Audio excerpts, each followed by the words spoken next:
This episode of Techno Buffalo is brought to you by Shutterstock.com. Welcome back to another episode of Rettinger's Rants. I'm your host, John Rettinger. This is the show where I rant and rave on anything from the world of technology and sometimes outside the world of technology. Last week, I talked about what I was thankful for in the spirit of Thanksgiving, but this week, I'm back to being angry. So when I was thinking of a topic for this week's Rettinger's Rants, I went on to Twitter and I said, hey, I'm getting ready to film the show. What do you guys want to see ranted about? What makes you angry? And overwhelmingly, the response was Apple and either their prices or their release schedule.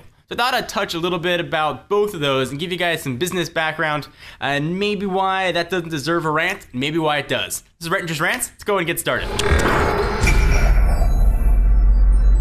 Apple has long been maligned for its pricing. There is what's been called an Apple tax. People pay a premium, Apple charges a premium for their products. Whether or not that premium is justified or not, topic for another discussion. Everybody on Twitter that I saw, and out of about the 20 to 30 responses I had in the 20 minutes since I posted the tweet, wanted to talk about Apple's pricings and why they're gouging their customers. So let me introduce you to a little simple concept called supply and demand.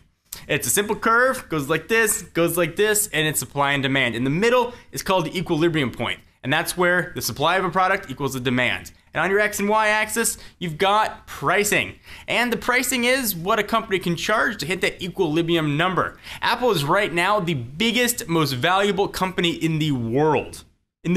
Actually the most valuable company in the history of the stock exchange. And that's the New York Stock Exchange. Apple can charge a premium for the products because people will pay them. If people didn't want to pay that premium product, then the price would go down or the demand would go down, and Apple's profits would in turn also go down with it. But people are buying these things in droves. The iPad is selling millions, say like 11 per hour. iPhones, MacBooks, MacBook Pros, iMacs, these things are flying off the shelves. Apple is not a charity, despite what most people think. I'm like you, I want to get the products that I want for as cheap as possible. But I don't hold the company who makes them responsible for making the prices as inexpensive as possible. Apple is not a charity. They have responsibility to their shareholders to maximize profits. That's capitalist society, and that is business. You might not like it. I don't like it, but Apple has every right in the world to do it, to charge what they want for their products as long as people will buy them. If you don't agree with Apple's pricing, don't buy Apple's products. That's the best way you can send a message to the company. Now, you not buying one iPhone might not make a difference, but if everybody gets together and says, hey, it's too expensive, we're not gonna buy it, Apple will be forced to readdress their pricing scheme. However, if you're not gonna speak with your wallet, then you really have no other voice in the matter. Apple can charge anything they want. Any company for that matter can charge any price they want. Apple could probably get away with charging even a higher premium for their products based on the amount of sales numbers that they've had. So that argument, I don't necessarily buy. Coming from a business background, I get it. I understand why companies are charging premiums. It's just they're allowed to do it. Certainly, there's a social conscience of a company as well. What they do with that money once they make it, whether or not they give back to charities, give back to their employees, and all those sort of other questions that can be announced. Now, if Apple is a very charitable company, which traditionally under the Steve Jobs era they were not, it's changed a little bit under Cook, you could hold them responsible for what they're doing with their cash once they have it. The other topic that I overwhelmingly had was Apple's release cycle. Slow it down, stop it, stop releasing new iPads every 6 months. And that one, yeah, I kind of get. But it also comes back to that same business standpoint. I got two perspectives on that. From a consumer, I get why you're pissed. I bought the new iPad, the 3rd generation. I was super excited. I had the latest generation iPad.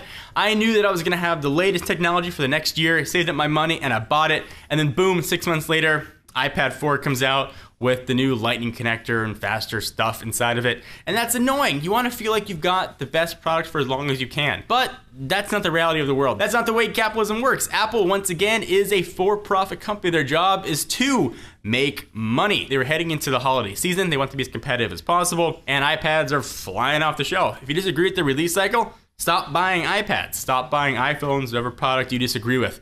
You can speak loudly with your wallet where you choose to spend your money. Companies have a right to do what they want. You might not agree with it. I certainly don't agree with it, but I understand it from a business standpoint. Try and change your perspective. Try and not think of things from just your point of view, from the company's point of view, from a shareholder's point of view, from a business point of view. And you might start to see why companies are doing things. You do not, however, have to agree with them at all. I certainly don't. But at least it might help you appreciate a little bit more about why companies are doing what they're doing. All right, so let me take a break for a minute from talking economics with you, and let me thank our friends and sponsors at Shutterstock. Shutterstock.com is a place to go when looking for stock photos, vectors, illustrations, and video clips. Just sign up for large image packs, monthly subscriptions, or just grab a single image for a blog or mock-up. Even offer enhanced license access in case you want to print an image out or get it screened on a tee. Shutterstock.com makes it easy to curate your own galleries to make searching easier. You can download any image at any size for one price. No nickel and diming for high-res stuff. If you make a lot of YouTube videos, you guys know how hard it is to find featured images. If you want to put a video inside of your YouTube video and sort of have it as B-roll, it's hard to find that. Sometimes you can't take your own. It doesn't come out as good as the professionals. This is the place you guys want to go if you need those images. It's just an awesome resource. Definitely go ahead and check them out. So head on over to Shutterstock.com or install their iPad app to get started.